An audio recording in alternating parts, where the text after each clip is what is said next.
Good evening. How do you do? Thank you for choosing TV47. This is the first day of the month of August 2021. My name is Grace Josephine and my sign language interpreter tonight is Ann Wairimo. We have a lot lined up for you, including tonight. Wengine wanasema wanatoka. Hiyo haimaanishi kwamba hatuwezi kuungana tena. Raila hints on reuniting with his NASA core principles after meeting with his allies coming week. Tukishafanya haya yote tutakuwa tayari kuungana na mtu yoyote. Also tonight, last-minute rush for parents and learners preparing for Form 1 admissions tomorrow. Tumespend in 3 weeks time, wanafaa pia warudi nyumbani. Na hiyo yote ni gharama.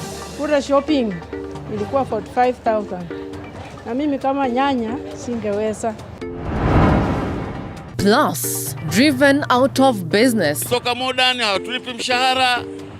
Sasa naona afadhali sisi akantolea gari sister, lakini namshukuru Mwenyezi Mungu. Long distance drivers and conductors who were pushed out of business in Mombasa now opting for other sources of income. Hapa ndo nafanya kibarua. Kuna wakati ilikuwa na kazi ya permanent kwa kampuni, lakini ilikuja kasimama kwa corona, nikuja kasimamishwa. Ikabidi samba kuzunguka kutafuta kazi mpaka nikaja kaangukia mahali kama hapa. COVID-19 hit them harder.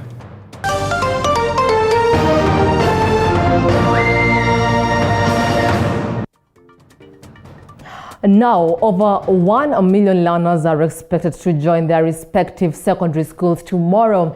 This as uniform centers, bookshops and major bus stops registered high number of learners and parents ahead of the official reporting date.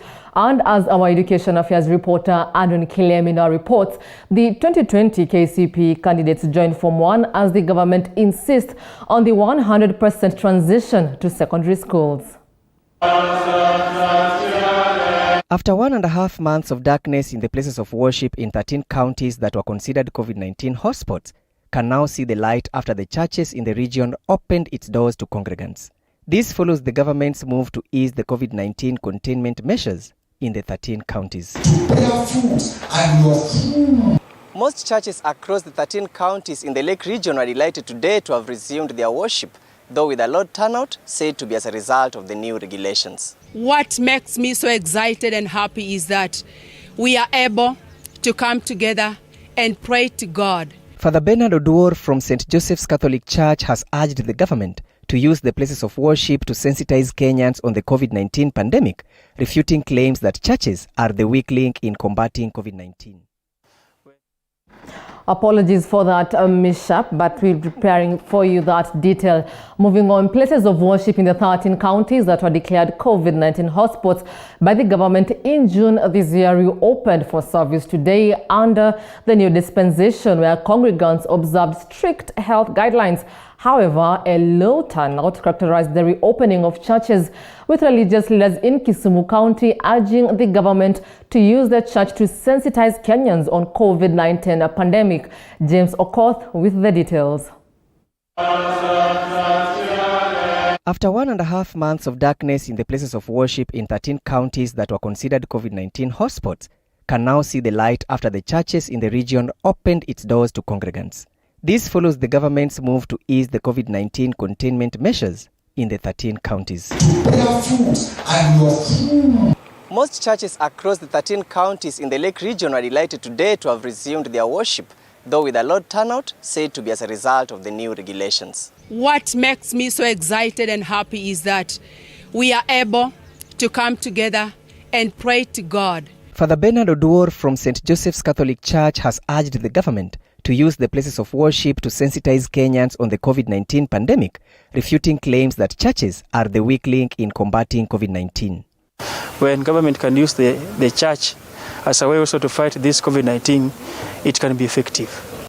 The religious leaders have appealed to the government not to close churches in future, saying the government can work with religious leaders to sensitize Kenyans on COVID-19 pandemic. Kanisa is in forefront fighting against coronavirus. Church is not the weakest link. Actually, church is the most organized and the most strong link. Truly, we are doing our best. And I may say, as compared to what is outside, we are also doing our best. And here Christians are really cooperating. To prevent is better than cure. So if you prevent, it will prevent this spread of coronavirus not to spread in our region and in Kenya. Elsewhere in Baringo, Senator Gideon Moi has urged the church to take the lead role in sensitizing Kenyans on COVID-19 pandemic, saying this will curb the spread of the virus. Gideon was speaking in Kabarnet after attending a church service at the African Inland Church in Kabarnet, Baringo County.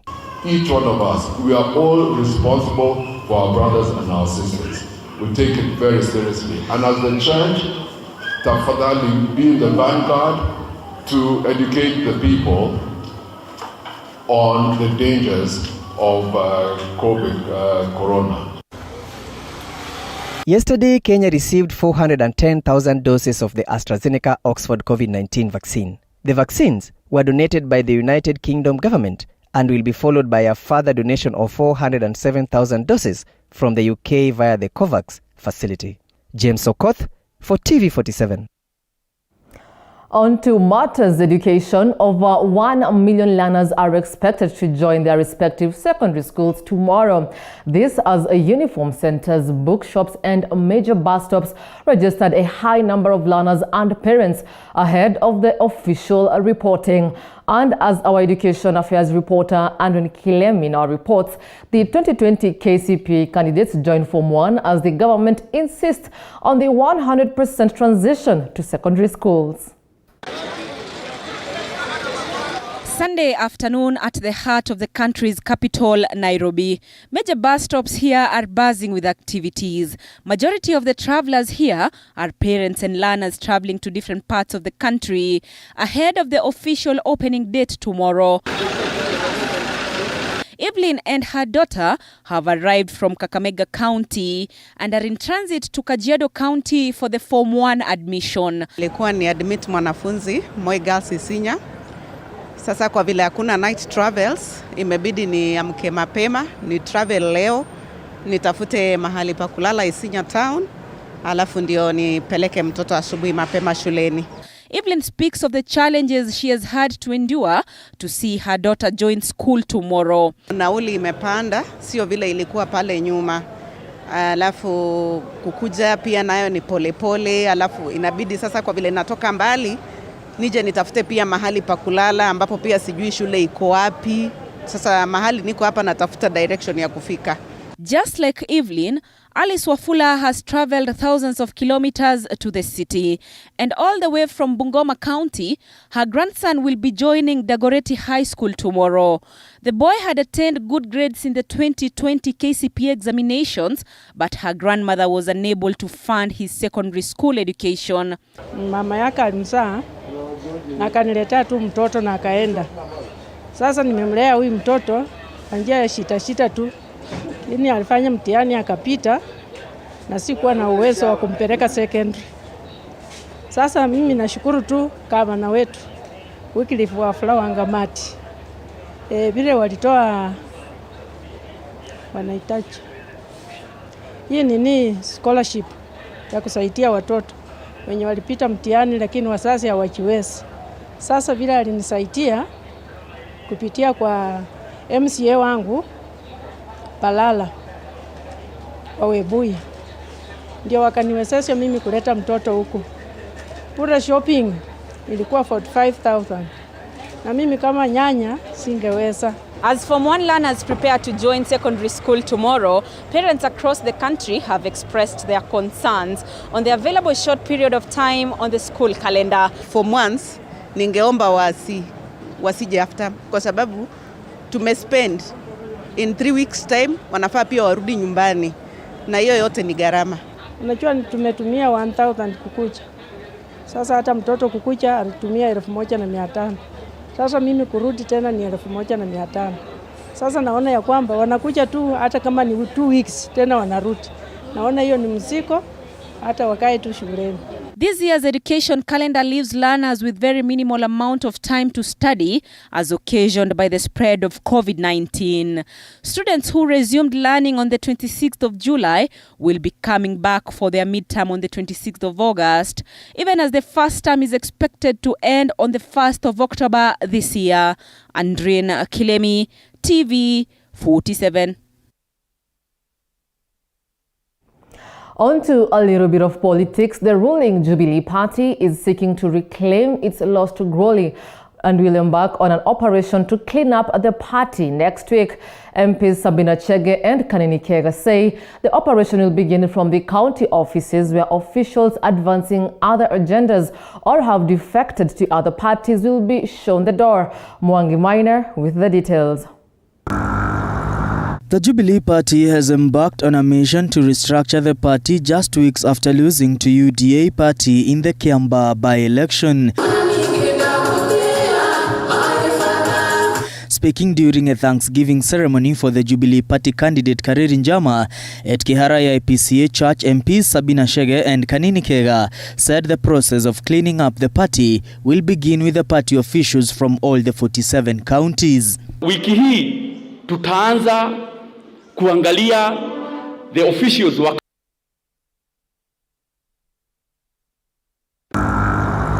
The Jubilee Party has embarked on a mission to restructure the party just weeks after losing to UDA party in the Kiambaa by-election. Speaking during a Thanksgiving ceremony for the Jubilee Party candidate Kareri Njama at Kiharaya IPCA Church, MPs Sabina Chege and Kanini Kega said the process of cleaning up the party will begin with the party officials from all the 47 counties. Wiki hii tutaanza kuangalia the officials wa counties. We'll work on the officials, the Jubilee officials in the counties. Those who have already left us, we will replace them. Those who are not aligned to the president's vision, we will also remove them. And we want to say we are starting with all the counties, the 47 counties, but more emphasis, of course, will be in the Mount Kenya region. Because basically Jubilee is more of a Mount Kenya party as we speak. It should be, because that is our party that we will also use to negotiate going forward. Tunataka kuambia tutaanza operation Fagia.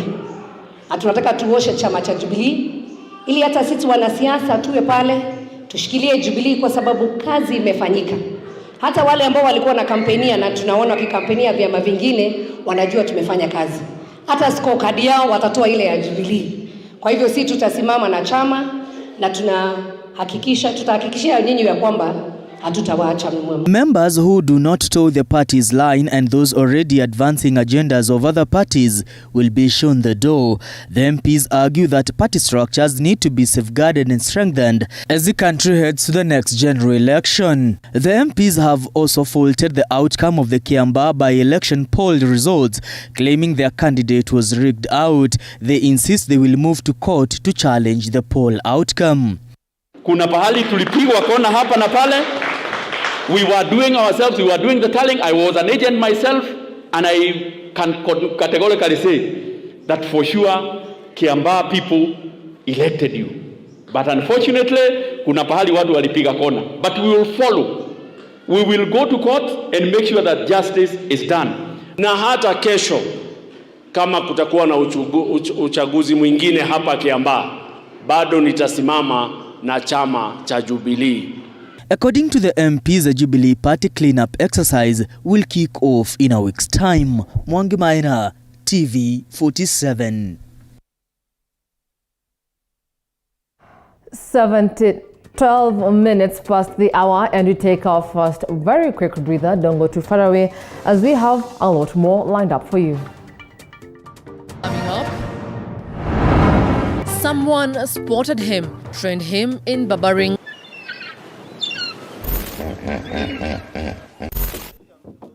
Why crocodile inaweza tokea juu. Hiyo sijakula hata unataka nikufe kabla ni. I don't like it. I don't. Miss Kai na hipo ikitokelezea ivuruche simu yangu. No, ni sawa. Those who know me will tell you I'm not a lover of large volumes of water. But for you, we rove the different parts of the country and beyond just to make sure that we bring you the experience. We educate you, We entertain you and we inform you. That it's not political and it can do something. As we sail the boat of Morning Cafe to enlighten you, entertain you and inform you every Monday to Friday only on TV47.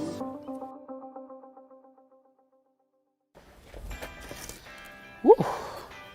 Construction can be quite a task, but how do you move from finding your piece of land, sourcing the right materials, getting the right labor force to put up your building? Or better yet, how do you source for a building that's already built? Just a small size of land can suit just a big maisonette because you are going high. How do you ensure you get the right finishes to bring out the aesthetic value of your property and make it not only look good, but also feel good? The buyers in this area are the buyers who are able to pay cash. Well, we have it right here on The Realtor on TV47, where we demystify building right here in Kenya and analyze the property industry for you to take advantage when acquiring your next piece of property. Every February, we hear men joking about going to a men's conference on Valentine's Day. We laugh about it, the lucky ones end up having a decent Valentine's Day, and we move on. But what we do not know is that men actually do meet up. Men do sit down and have conversations about things that affect their day-to-day life. Let me ask, does money make the man? Give them the gifts, shower them with everything you want to shower them with, but keep your money to yourself. I, for one, have always been curious as to what goes on in a man's mind, specifically an alpha male's mind. Adam, yule kwa Biblia anasema ni mtu wa kwanza duniani. Wewe unadhani kama angekuwa hana yale matunda, hana ile garden yake pale ya kukaa, angekuwa tu ni mdomo tu anamfuata Hawa. Oya, mimi ni Adam. Welcome to the men's conference, where we make men alpha males. My name is Archie, the only female allowed at the conference. My name is Monica Nyashira Njogona.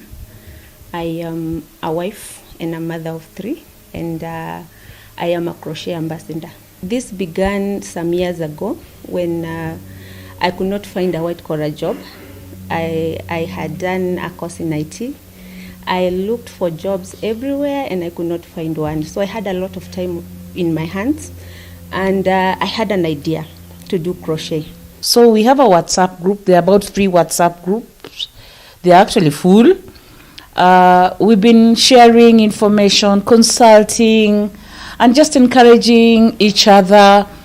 But surprisingly, the challenges we've been experiencing are similar.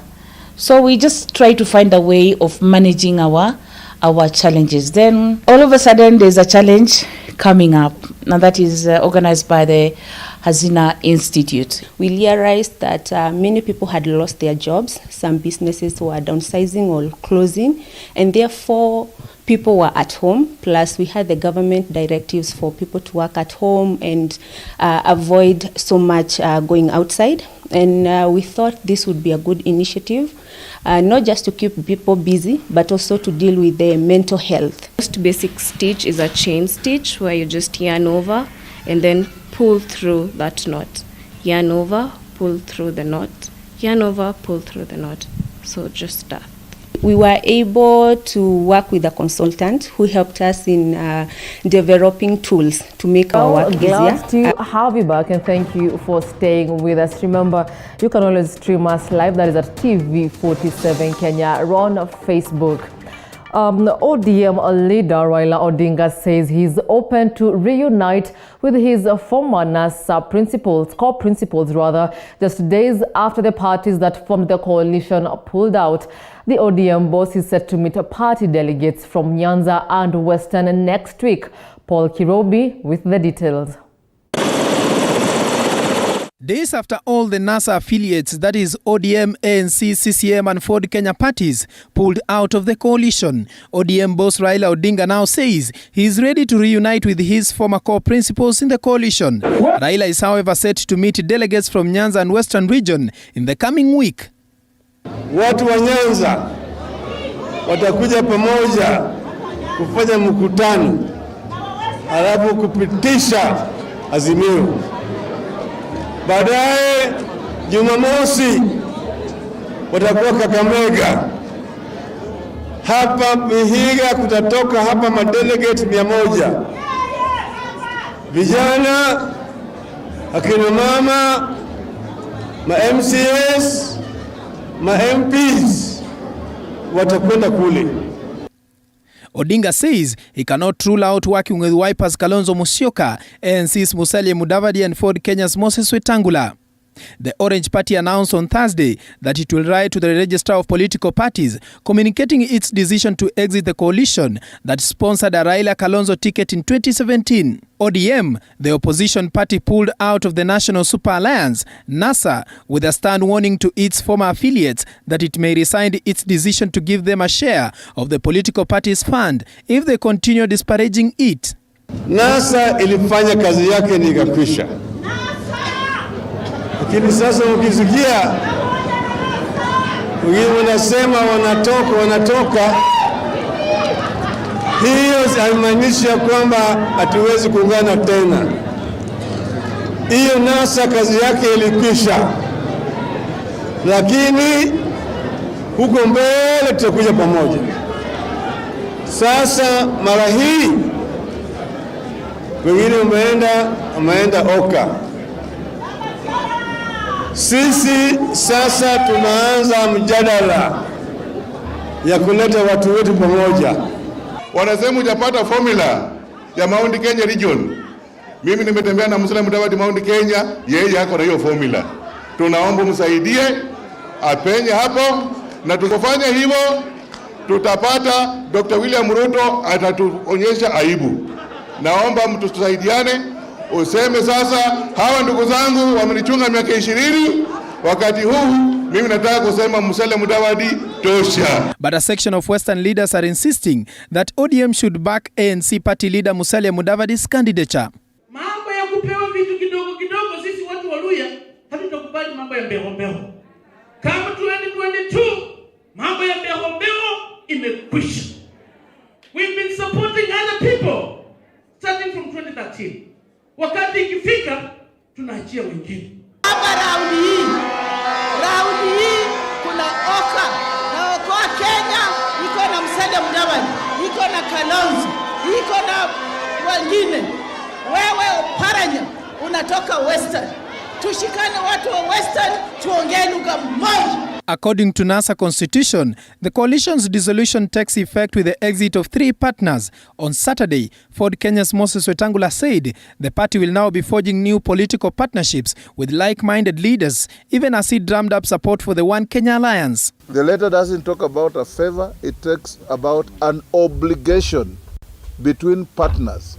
What we are waiting for now is how and when the money will be paid to our party. And I can assure you, once it's paid, when you come here, it will look different. Leaders in the One Kenya Alliance have been calling on Raila to join the movement. However, KANU chairman and Baringo Senator Gideon Moi, who is part of One Kenya Alliance, says he is in the race to succeed President Uhuru Kenyatta, adding that his challengers will have a hard time.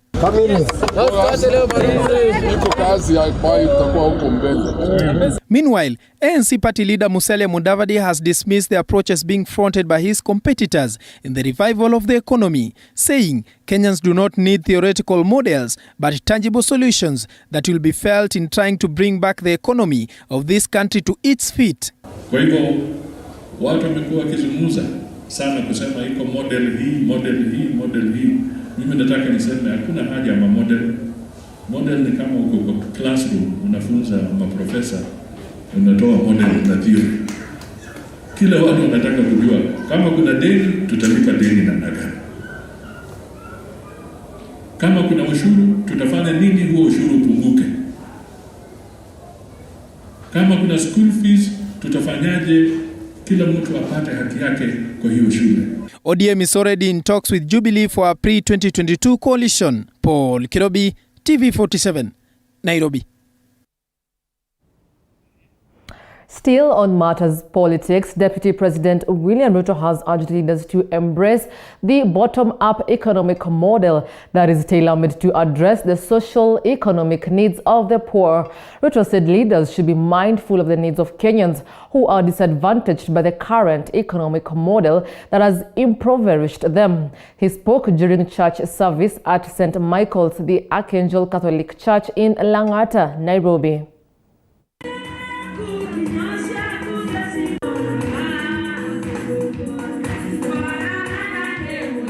Juzi nilipeana hesabu nikamwambia watu mnadanganywa ati bottoms up. Hakuna bottoms up. Ukihesabu ati tunataka kupatia watu pesa kila mtu. Biashara bottom up, how? Ni uongo.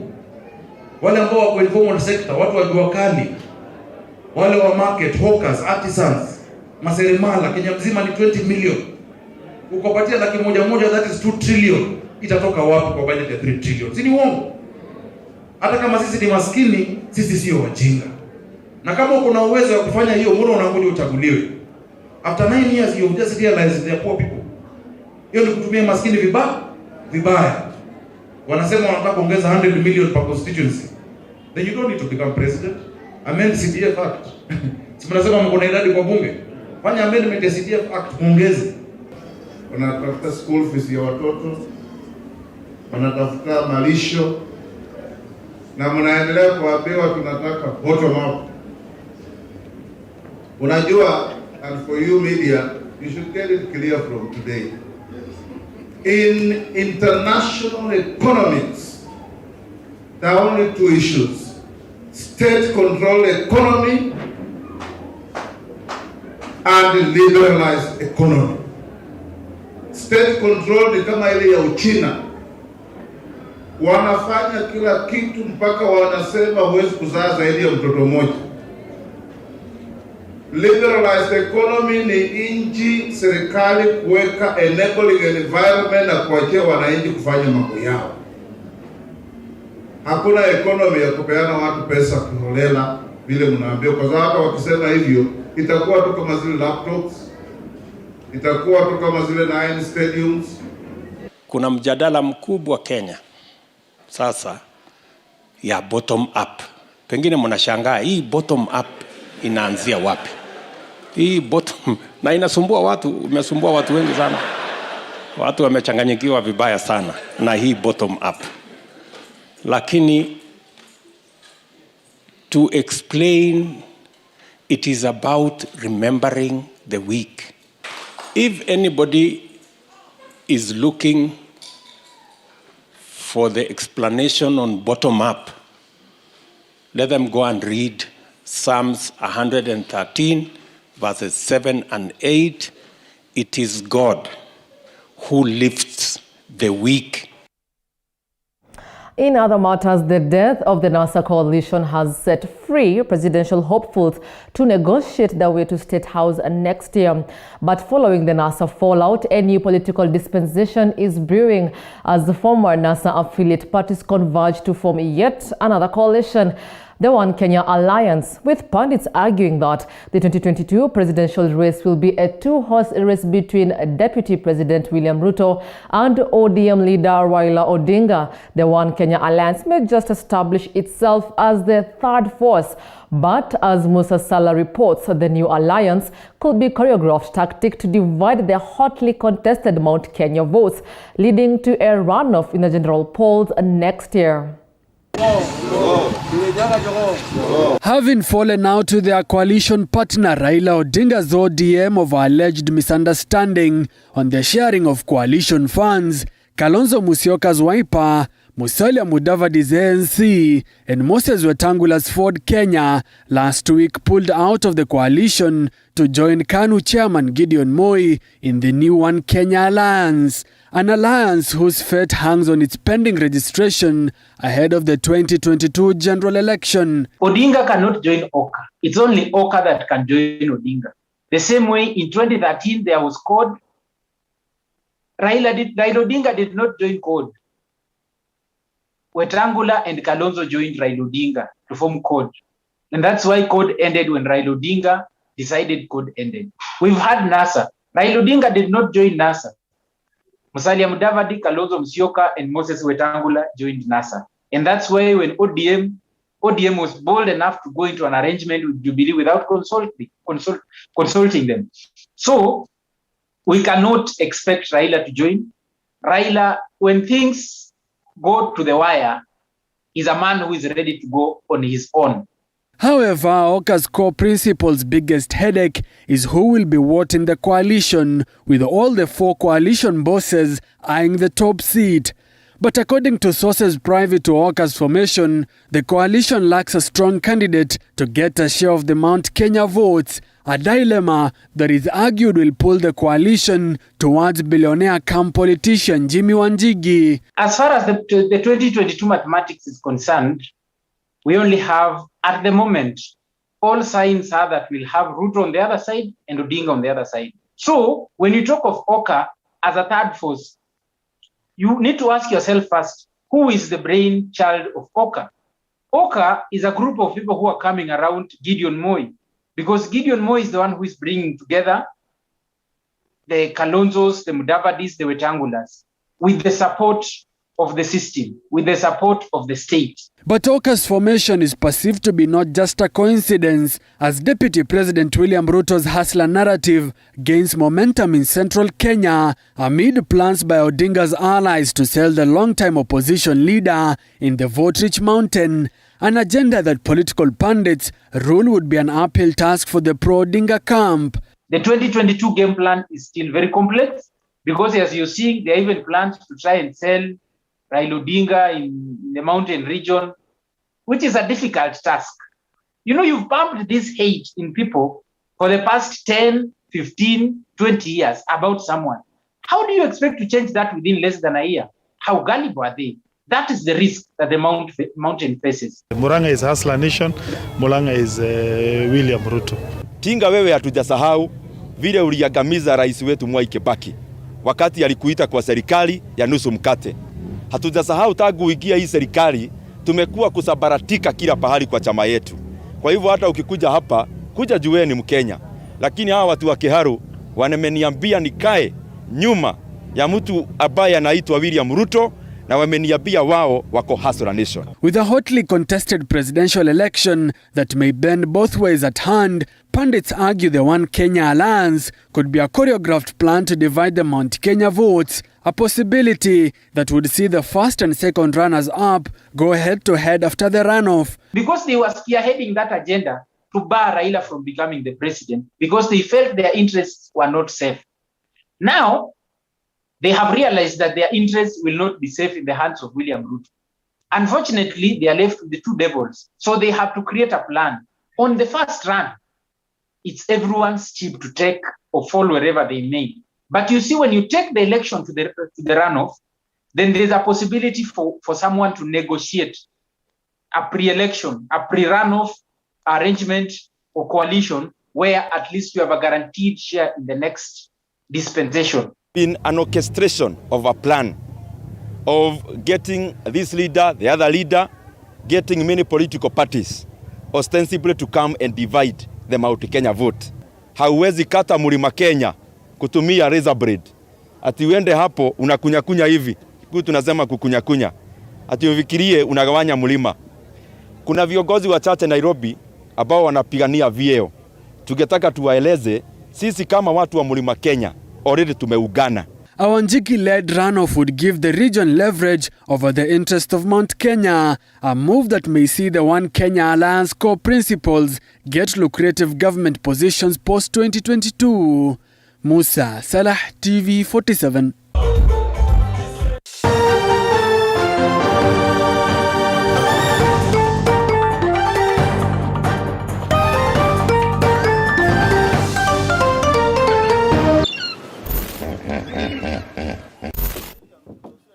Crocodile inaweza tokea juu.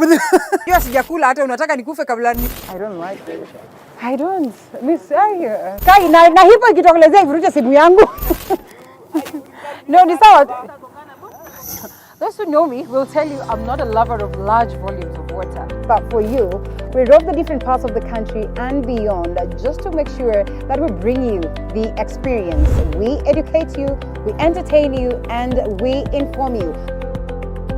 that it's not political and it can do something. As we sail the boat of Morning Cafe to enlighten you, entertain you, and inform you every Monday to Friday, only on TV47.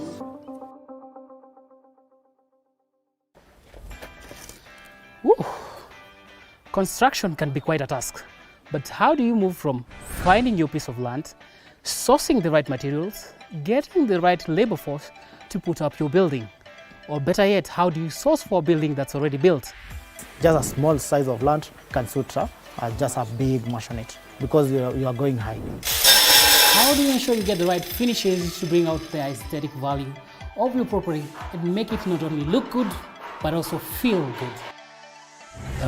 The buyers in this area are the buyers who are able to pay cash.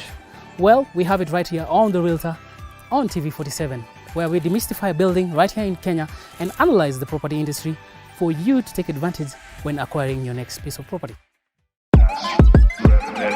Every February, we hear men joking about going to a men's conference on Valentine's Day. We laugh about it, the lucky ones end up having a decent Valentine's Day, and we move on. But what we do not know is that men actually do meet up. Men do sit down and have conversations about things that affect their day-to-day life. Let me ask, does money make the man? Give them the gifts, shower them with everything you want to shower them with, but keep your money to yourself. I, for one, have always been curious as to what goes on in a man's mind, specifically an alpha male's mind. Adam, yule kwa Biblia anasema 47 weekend. Now, transport operations in the port city of Mombasa is still on a low-key as both companies and shipping lines take a beating from the global spread of the COVID-19 pandemic. Many people who used to depend on the sector for their daily bread have turned to alternative sources of income to make ends meet. Kindo Stefano met a few drivers and filed the following report. The pain of losing jobs in the transport sector is still evident here in Mombasa, with authorities turning a blind eye on the matter, leaving many companies and employees on crossroad.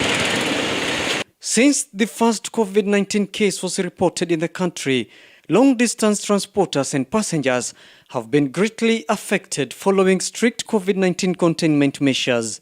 Tukiangalia curfew imekoroga kazi yetu. Ukiangalia kampuni kama Modern, kampuni yetu zimefunga. The situation is critical, pushing prestigious transport companies to the edge, majority shutting down.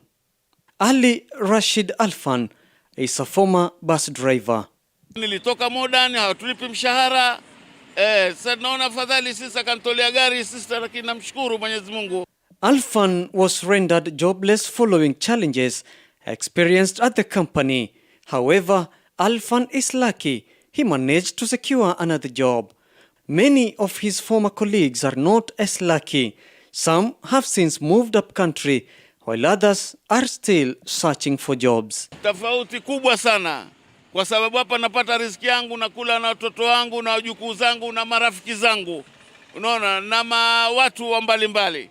Unaona, lakini pale ilikuwa hakuna mshahara na hakuna mileage na dereva yosafiri na mileage.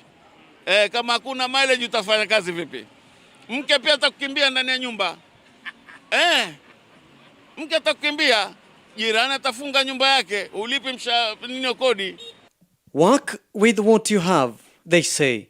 Kelvin Mulanda Buena was a bus conductor. Quite a number of his colleagues, both drivers and conductors, were laid off. Now Kelvin survives on packing and unpacking cargo on buses. Mimi nilikuwa conductor, kazi yangu ya conductor ilikuwa nzuri sana, lakini sasa kadri tulivyoendelea corona ilipokuja ikabidi magari kusimamishwa kila kitu kikarudi chini. Sasa hivi niko upande wa mzigo kwanza niangalie hali ya serikali vile inatupeleka kwanza. He says he's okay with the little he gets, though with difficulties, but it gets him moving. He's optimistic that things will get better soon. Alafu upande mwingine kipato cha hapa chini ni kujikaza kama mwanaume ili mambo yasiharibike vile sana. Lakini kila kitu kiko sawa kwa uwezo wa Mungu tu. It's 7 a.m. in the morning. Everyone is busy, but it's easier to notice a few men on different bus offices speaking in low tones. We are told these are former drivers who report here every morning, praying someone on the employment list misses to report to work so that they can take their place. This is how they work. Some even run after tuk-tuks just to secure a passenger. Convincing a passenger to board a certain bus reciprocates to money in the pocket. Most of them declined to speak on camera. Mojua kila kampuni ukiangalia kama yetu inabeba abiria, inabeba madereva. Madereva tuko nao kama gari 20. Kila gari ina dereva na conductor na loader. Sasa hawana kazi. Idadi ambao wamesimamishwa kazi sasa hizi kwa kampuni yetu ni watu 50 kwa sababu sasa hizi mabasi tumeweka kando. Madereva wako kazi, makondakta wako kazi. Some of the bus companies are said to have closed down without paying employees arrears. Many former employees are agitated by the move, and this has resulted to several litigations. Hawajabahatika, wingi wamempeleka kotini yule jamaa. Kuna mbunge fulani ampelekwa yule jamaa alipe madreva, karibu madreva 3,000. Anataka na alipe yule jamaa. Yuwapeleka hivi, wapeleka hivi. Unaona? Atakana alipe haki za watu. Transport companies are hugely affected here in Mombasa, not only ferrying people from one city to the other, but also in the cargo sector. Yusuf Abdallah was once employed as a cargo driver, but now he survives on call labor, well known as vibarua. Hapa ndo nafanya kibarua. Kuna wakati nilikuwa na kazi ya permanent kwa kampuni, lakini nilikuja kasimamishwa wakati wa corona, nilikuja kasimamishwa. Ikabidi samba kuzunguka kutafuta kazi mpaka nikaja kaangukia mahali kama hapa. Tunafanya hamna lakini ndo mliwamo. Mapato yako chini, imekuwa chini kwa sababu unajua ukitoka mahali nilikuwa nafanya kazi, kuna mambo mengi ambayo tunafanywa pale kama kulipiwa ushwani, NSF, NHF. Sasa kazi zingine zetu za jua kali wa mara nyingi si rahisi kuwa tunakata hizo vitu. Unaona. Sasa bado tunasema bado tumepoteza, lakini ndio hiyo kazi kidogo. Ikitokea tunafanya. Sasa ingine unaweza kaa hapa the whole day bila kuna kazi yote. Unakuja tu hapo, unakuja unashinda hapa, unatoka unaenda kwa nyumbani. Coastal city of Mombasa is known to many as the port city. Employment opportunities are largely concentrated on this small island, and there is fear that job losses, especially among the youth, may fuel cases of crime in the area. Kama kampuni ya transport ndo kampuni ambayo ni sekta ambayo imebeba vijana youth wengi sana na imekufa. Ila kile ningeomba tu kama serikali itatutolea, ingeturuhusu magari hayo ya kisafiri tu, itatusaidia pakubwa sana. Maana wakishatupatia ile ruhusa, sisi wanadamu kama vile, maana tunajua tuna janga ambalo linaitwa corona. Sisi wenyewe tutakadiria vile tutapambana na hilo janga, lakini wangekuwa na turuhusu magari yaende kama kawaida, hata angalau kwa vijana kama sisi tukipata kazi itakuwa bora zaidi. Now there is a new twist in the transport sector. Companies that owned huge buses are now offering shuttle services. To many of them, this might be the solution on both passengers and courier services. Tunashukuru kwa Mwenyezi Mungu shuttle. Japokuwa ni ngumu, leo tutakwenda Nairobi, hao jamaa hivyo tutapakia, tunashukuru. Wanatupakilia, wanapata zao, na hapa Mombasa ni hivyo. Unaona bwana? Basi kazi endelea. Ni ile kujitahidi. Unajua binadamu lazima ujitahidi. Si ati kina akili ni mahitaji. Pesa ni kidogo yenyewe unaangalia hivi. Sasa ni ile kujikakamua kwa sababu sisi ni wanaume. Sisi tumebaki maskini. Mombasa imebaki tu maskini. Wenye mabasi, wenye wanini wameanza kufilisika. Gari linavutwa na wale waliotupatia loan, wanavuta magari, wanapeleka, wanachukua. Sisi tumebaki mayatima. Significantly, youth are engaged in the informal sector, which is largely unregulated and subjects workers to low earnings and long hours without any formal contract. Fundamentally, the problem requires properly planned, well-structured and broad-based programs to rescue the youth from poverty and depression. The COVID-19 situation in the country has greatly affected the economy of the country, with the transport sector being the hardest hit. As the bus companies close down, now the drivers have resorted to other ways of survival. Reporting from County 001 for TV47, I'm Kaindo Stefano. Moving on to a rather inspirational story. Once a street boy with his dreams dimmed, Andrew Omwinyi, also known as KZ, resigned to fate. But while in the streets, someone spotted him, trained him in barbering and hairdressing. Now Andrew is traversing the country with an aim of giving back. He is training youth in informal settlements and also holds their hands in setting up their own businesses. Sharon Baranga met with him and filed the following report.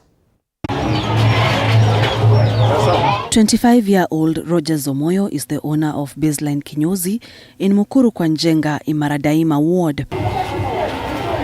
He owes his skills and business to a training he attended in his neighborhood, one that was organized by Fresh Cuts Foundation in partnership with Jonathan Jackson Foundation. Omoyo has a thumb and a finger, but through determination, he has perfected the skill of barbering. He says he was born this way. I came to learn from a friend from Ruben Ward that there's a training that was being done there of a training of youth, where they go to the training, they are empowered on how to survive and sustain in life in order to get a living. Omoyo has currently employed 2 people and he trains others who turn up to his shop. Omoyo says his dream was to become independent. He is happy he achieved it. The young people, I learn it, but there's no job. So this organization is there to teach the young people on how to shave at the barber shop, on how to make the nails to the female generation. So we went through the training for 2 weeks. So we gained the skills. When we gained the skills, I was awarded 2 machines. So I decided that I won't sit back, because life outside there, you won't, as me as Rogers, I won't be able to go to the industries to work there. So I decided, because I've gained the skills, I decided to open a barber shop. In Kibra, not only young people turned up for the training, but women also showed up. They went through hairdressing, barbering and entrepreneurship classes, and today they are graduating. And this is not the end. They will have to pitch their ideas to the team that organized the training, and some will receive capital for their businesses. Kazi unajua zimekuwa ngumu, na mtu ukipata mahali utajifunzia kitu lazima uende. Na nilijiunga na nilikuwa kati ya hao watoto, tulikuwa 3 wa mama 3, lakini hatukuona haya kukaa na watoto kujifunza nao. Najua kufanya manicure, pedicure na nilitaka kujua sana kushuka. Sasa nimejua kushuka, nimejua hata kukat nywele. Nilikuwa sijui hata makeup kutengeneza, sasa najua kutengeneza makeup. Nilikuwa sijui hata kufanya facial vizuri, sasa najua kufanya facial vizuri. Fresh Cuts Foundation continues to spread a breath of fresh air in informal settlements as it tirelessly works to equip the youth with skills, transforming others from a life of crime. The founder, Andrew Owinyi, became a street boy after his parents separated. It is while on the street that he received his breakthrough. Someone took a look at him, believed in him, decided to invest in him, and he is now giving back. He owns Fresh Cuts Barbers and Salon in Kilimani and has employed 7 people. Fresh Cuts Foundation imeanza kuimpact community across the country. Na naweza hesabu, nakumbuka tukianza June 2018, tumefanya Dandora, tumefanya Mathare, Nairobi West Prison, Kamiti Prison, Industrial Area Prison, tumekuwa Kangware, tumekuwa Korokocho, Huruma, Mukuru kwa Ruben, Mukuru Viwandani, Mukuru kwa Njenga, Sinai.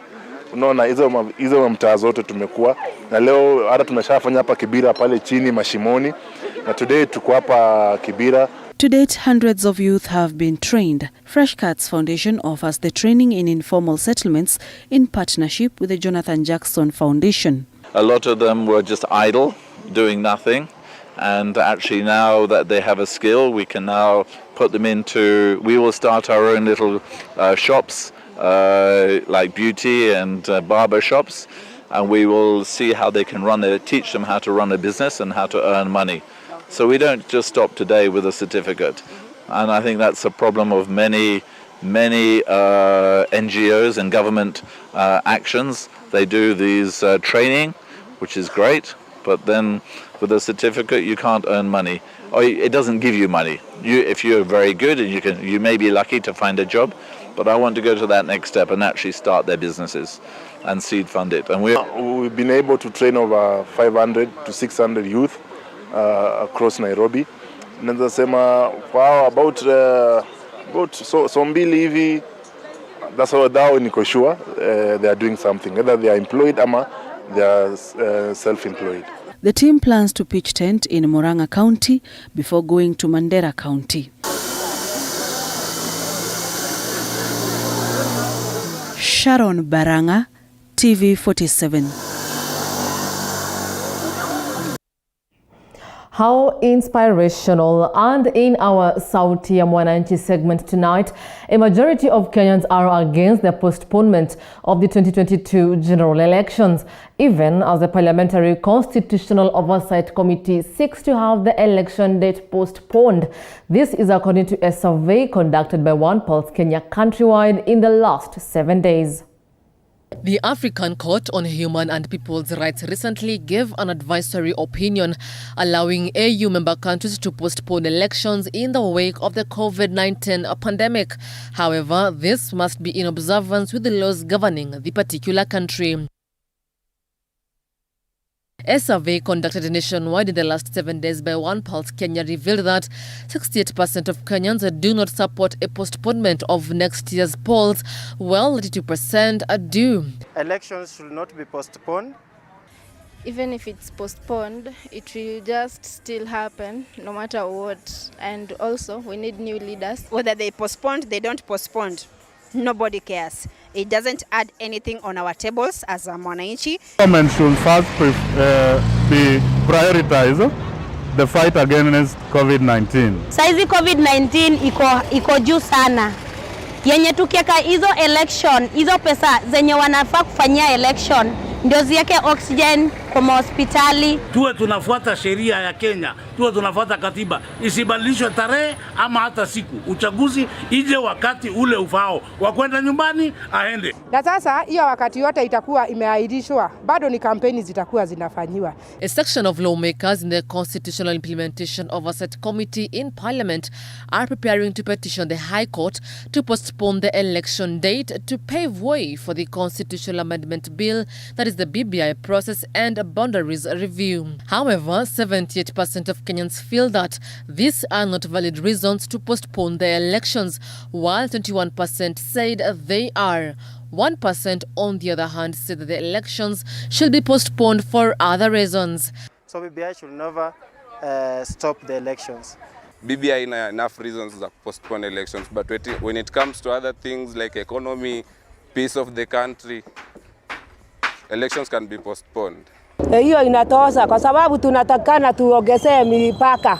Asked on whether the IEBC is adequately prepared to conduct the elections, 56% of Kenyans feel that the IEBC is all systems go, while 44% feel they are not. IEBC is capable of running the 2022 elections because they are in office and they prepared that for a very long time. So that we prepare well. Even the IEBC. Tuone IEBC itafanya kazi gani. Hapo ndio tunawapiga msasa, hata tujue pia hii maneno wanasema wanajitayarisha, wanajipanga kivipi? IEBC najua wamejipanga, labda wakataka kupewa pesa. Tulikuwa na uchaguzi mahali pengine kama Arurie. Tuliona hiyo IEBC si walifanya kama kawaida. Kwa hivyo sioni haja ya kusema ati hawawezi, wataweza.